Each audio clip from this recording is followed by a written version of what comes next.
Baik, Assalamualaikum warahmatullahi wabarakatuh. Selamat pagi, siang, dan malam. Izin memperkenalkan diri. Saya Ahmad Ziljan Khalif dengan NPM 240641215. Dan di sini saya akan mempresentasikan Steam Power Plant Rangkaian Cycle di Kecamatan Labuhan Badas, Kabupaten Sumbawa. Pertama-tama itu kenapa lokasi ini? Nah, Labuhan Badas itu pertama terletak di Kabupaten Sumbawa, NTB, dengan akses ke pelabuhan jalan dan potensi bahan bakar biomasa lokal. Nah, potensi biomasanya itu ada limbah kayu, sekam, dan sisa pertaniannya. Akses airnya juga. Nah, akses airnya itu karena dekat laut, air laut dapat digunakan sebagai sumber pendinginan atau one straw atau sistem pendinginan tertutup. Nah, peta koordinatnya sudah tercatat di situ dan keuntungannya itu ya sudah pasti transportasi bahan bakar mudah lewat pelabuhan dan infrastruktur jalan yang memadai. Selanjutnya, kenapa PLTU ini dibutuhkan? Nah, tujuan proyeknya itu adalah pembangunan pembangkit listrik atau tenaga uap atau PLTU yang biomasa skala kecil dengan 6 megawatt di kecamatan ini untuk mendukung ketahanan energi lokal dan elektrifikasi daerah yang terpencil yang belum sepenuhnya dilayani oleh PLN. Target operasinya itu adalah 24 jam per hari, itu base load-nya untuk suplai listrik desa dan fasilitas publik. Nah, juga ada rekomendasi teknologinya. Menggunakan rangkaian cycle ini, rangkaian cycle konvensional dengan bahan bakar biomasa. Sistem ini terdiri dari boiler berbahan bakar biomasa, turbin uap kondensing 6,5 megawatt dengan grossnya, kondenser berpendinginan laut, air laut, dan generator sinkron 6,0 MVA. Nah, estimasi kasarnya juga ada CAPEX-nya kurang lebih 10 juta atau 160 miliar rupiah. OPEX-nya sekitar kurang lebih 12 miliar per tahun. ROI-nya juga 8 sampai 9 tahun. Dengan harga jual listrik ke PLN sekitar 1.300 ribu rupiah per kilo kWh. Sumber ini sudah ditemukan pada PLN RUPTL 2021 sampai 2030 di pln.co.id dan IRENA Renewable Energy Cost 2023 report. Nah, lalu ada siklus dan skenario-nya. Yang saya gunakan itulah rangkaian cycle konvensional. Nah, teknologi ini sudah matang dengan efisiensi moderat sekitar 34%, yang tentunya sangat cocok untuk bahan bakar biomasa lokal. Spesifikasi siklusnya itu ada tekanan boiler sebesar 10 megapascal, temperatur superheat sekitar 500 Celcius, tekanan kondensor 0,01 megapascal, efisiensi turbin 85%, efisiensi pompa 85%, efisiensi boilernya itu 85%, dan efisiensi generator itu 97%. Nah, selanjutnya ada data beban dan kebutuhan listrik lokal. Nah, tentunya pasti konsumen itu adalah rumah tangga. Nah, rumah tangganya itu di kecamatan tersebut terdiri dari sekitar 5.000 unit. Dengan daya per unit itu bisa dirata-ratakan 0,8 kilowatt, sehingga totalnya itu 4.000 kilowatt. Lalu juga ada sekolah, puskesmas, dan kantor. Berdasarkan data, di kecamatan tersebut ada 25 unitnya. Itu bisa dikali dengan rata-rata penggunaan dayanya yaitu 15 kilowatt, sehingga bisa dikalikan dan hasilnya itu 375 kilowatt. Lalu ada industri kecil dan UMKM sekitar 40 unit dikalikan rata-ratanya 25 kilowatt yang menghasilkan 1.000 kilowatt. Lalu cadangannya itu sekitar 10%, ini tuh lebih ke cadangannya untuk mendapatkan daya cadangan, yaitu 500 kilowatt. Jadi kalau ditotalkan bisa menjadi 5.875 kilowatt atau bisa dibulatkan hingga 6 megawatt. Nah, pola bebannya itu adalah puncak sorenya itu jam 6 sampai jam 10 waktu Indonesia Tenggara atas, Timur atas, sorry. Dan faktor beban hariannya itu 0,75 atau 75%, dan faktor kapasitas tahunan itu 0,80 atau 80%. Selanjutnya, ada desain termodinamika dan perhitungan sizingnya. Nah, dari data desain awal, kita ketahui parameter-parameternya, simbol, nilai, dan keterangannya. Yang pertama, ada tekanan boiler itu 10 megapascal dengan keterangan tekanan uap keluar boiler. Lalu ada T1-nya atau temperatur superheat dengan nilai 500 derajat Celcius dengan keterangan kondisi uap masuk turbin. Lalu ada tekanan kondensor atau P2 itu sebesar 0,01 megapascal dengan tekanan uap keluar dari turbin. Lalu ada efisiensi turbin itu 85%, efisiensi pompa 85%, efisiensi boiler 85%, efisiensi generator 97%, dan daya listrik netnya itu 6 megawatt. Nah, 6 megawatt itu ya sudah pasti target desainnya. Lalu ada data dari steam table-nya. Yang pertama itu di titik satu atau di titik satu itu ada uap superheat dengan tekanan 10 megapascal dan tentunya temperatur 500 derajat Celcius. Nah, berdasarkan tabel itu sudah untuk ditemukan dengan entalpinya itu atau H-nya 3.375,1 kJ per kg dan entropinya itu 6,6 kJ per kgs. Lalu ada di titik 2 atau isentropiknya itu yang menuju ke 0,01 megapascal berarti tekanan itu 0,01 dengan entalpinya 2089,9 kJ per kg dan entropinya 6,6 jika dibulatkan. Lalu ada cair jenuhnya itu dengan tekanan 0,01 megapascal, temperaturnya dari tabel 45,8 derajat Celcius, entalpinya 191,8 kJ per kg, dan entropinya itu 0,649 kJ per kgs. Yang terakhir juga ada setelah pompanya. After pumpnya itu ada tekanannya 10 megapascal dengan entalpi 203,7 dan entropinya 0,66 kJ per kgs. Selanjutnya, ada perhitungan proses pada setiap komponennya.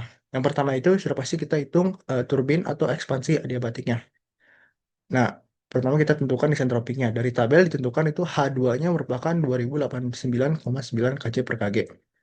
Lalu untuk kondisi aktualnya itu efisiensi turbin itu karena eh, kurang dari satu maka efisiensi turbinnya itu sama dengan H1 dikurang H2 per H1 min H2S. H2S dari sini, lalu bisa kita ubah rumusnya menjadi H2 sama dengan H1 min efisiensi turbin dalam kurung H1 min H2S. Kita tinggal jabarin dan masukin angka-angkanya, dapatlah hasil akhirnya itu 2282,7 kJ per kg. Lalu kerja turbin uapnya kerja turbin per kilogram uapnya bisa ditentukan juga atau WT-nya itu sama dengan H1 dikurang H2 yang menghasilkan 1092,4 kJ per kg. Selanjutnya ada pompa atau kompresi cairannya. Nah, diketahui rumus dasar pompa itu adalah work pompa sama dengan V P4 dikali P4 kali dalam kurung P4 min P3 per efisiensi pompa. Nah, dari tabel itu sudah ditentukan VF-nya itu sama dengan 0,01 megapascal. Jadi hasilnya itu 0,001,1 meter per kilogram. Sehingga work pump-nya itu bisa ditentukan dan dimasukin angka-angkanya itu jadi 0,0101 dikali 10.000 dikurang 10 per 0,85. Jadilah work pump-nya itu 11,9 kJ per kg. Dan kita dari data ini kita juga bisa tentukan entalpi setelah pompa atau H4-nya, yaitu H3 plus berpompa sama dengan 191,8 plus 11,9, yang jadi hasilnya itu 203,7 kJ per kg. Lalu ada tentunya boilernya, pemanasan dan penguapannya. Nah, panas yang diserap per kilogram api itu bisa ditentukan dengan QI-nya, yaitu H1 dikurang H4. Bisa dijabarin 3.375,1 dikurang 203,7 yaitu 3.171,4 kilojoule per kilogram. Yang terakhir ada kondensornya atau pelepasan panas. Nah, panas yang dibawa kondensor itu atau Q out bisa ditentukan dengan H2 min H3. Yang kalau dijabarin angkanya itu adalah 2090,9 kilojoule per kilogram.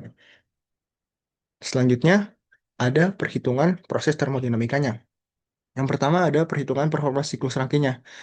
Nah, kerja bersih per kilogram uapnya itu atau work net-nya adalah work turbine minus work pump, yaitu 1092,4 kurang 11,9. Jadinya 1080,5 kilojoule per kilogram. Lalu ada efisiensi termalnya dengan efisiensi termal sama dengan work net per Q in. Jadi 0,3409 atau 34,09%. Lalu ada flow rate-nya atau laju aliran massa uap. Target daya listrik bersihnya itu sama dengan eh, W.net sama dengan 6 megawatt. Jadi W.net sesuai rumus adalah W.net sama dengan .m dikali worknet dikali efisiensi efisiensi. Jadi 6.000 efisiensi generator, sorry. Jadi 6.000 sama dengan .m dikali 1080,5 dikali 0,97. Nah, kita bisa ubah rumusnya menjadi dot M sama dengan 6.000 per 1048,1. Hasilnya itu 5,72 kilogram S. Lalu ada perhitungan kebutuhan panas dan energi boilernya.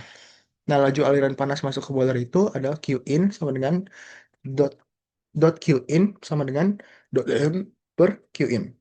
Lalu bisa ditulis lagi dot Q in sama dengan 5,56 dikali 3.171,4 sama dengan 17,6 MWTH.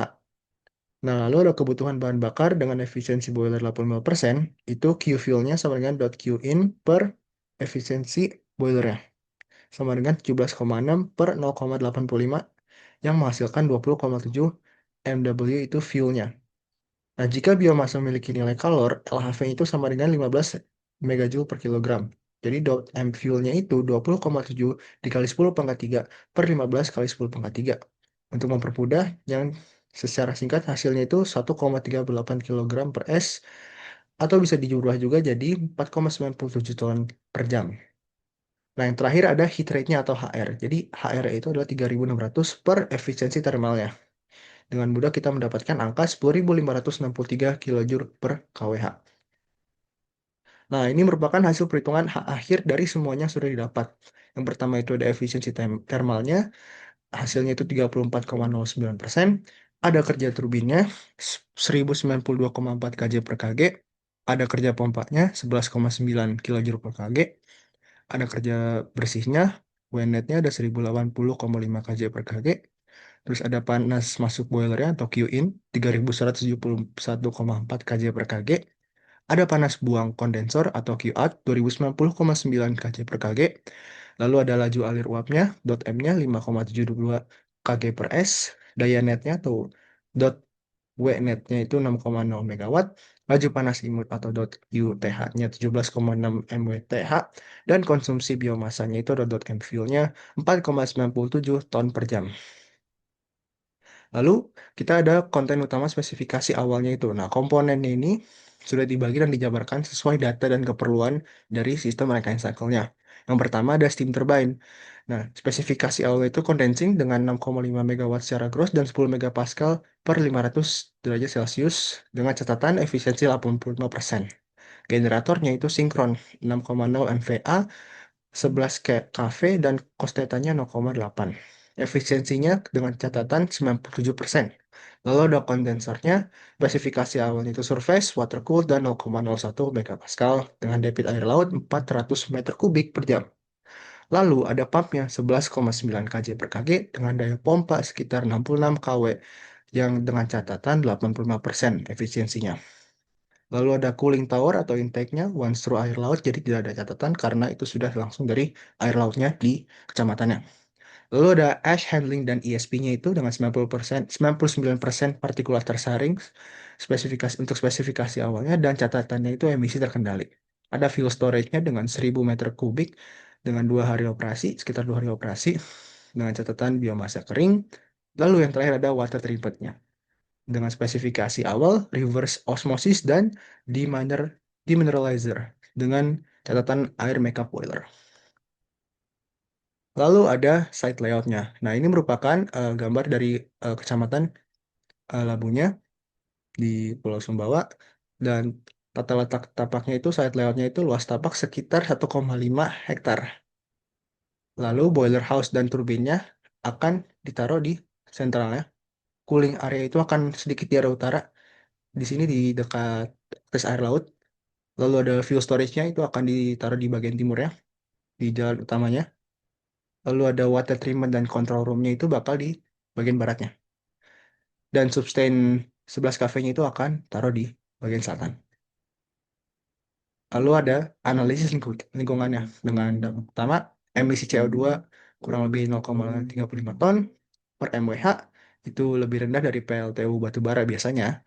Dan partikulat dan abunya itu ditangani dengan ESP dan seal tertutup. Untuk menangani limbah cairnya juga bisa disaring dan didaur ulang. Dan yang terakhir kebisingan itu sekitar sudah pasti kurang 85 desibel di area operasi.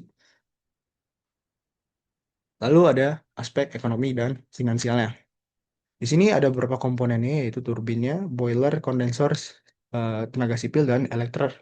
electrical, dan interkoneksinya. Nah, untuk turbinnya itu sudah ditemui dengan harga vendor sekitar 400.000 sampai 600.000 USD. Penyusutan margin itu plus 20% biaya instalasi, transport, dan selagi dengan harga proyek toleransi itu 8 sampai 11 miliar rupiah. Untuk boiler biomasanya itu dengan kapasitas 15 sampai 25 MWTH, harga vendornya sekitar 8.000 sampai 15.000 USD, dengan margin itu plus sistem supply, bahan kontrol, dan instalasi akan mencapai 40 sampai 60 miliar rupiah. Lalu ada kondensor dan cooling sistemnya itu ada surface kondensor, sistem pompa dan cooling. Itu sesuai vendor lokal atau bisa diimpor dengan penyusutan plus instalasi sekitar akan mencakup di biaya 10 sampai 15 miliar rupiah.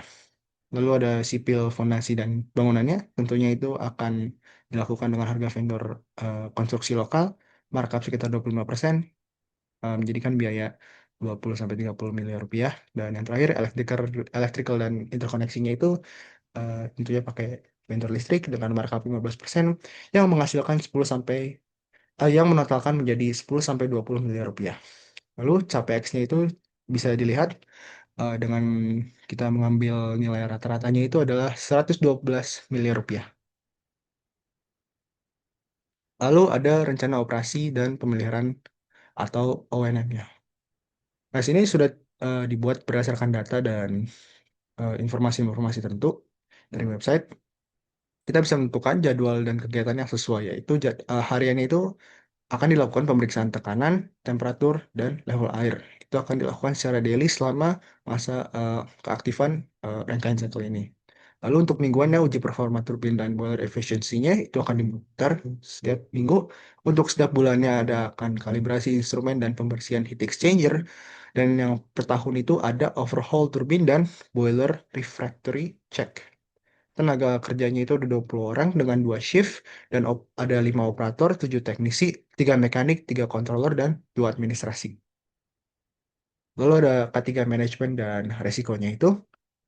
Di sini sudah tertata jenis bahaya, contoh sumber, dampak potensial, dan level resiko. Dengan resiko yang tertinggi itu ada tekanan tinggi steamnya. Contoh sumbernya ada di boiler pipa dan uap, boiler pipa uap.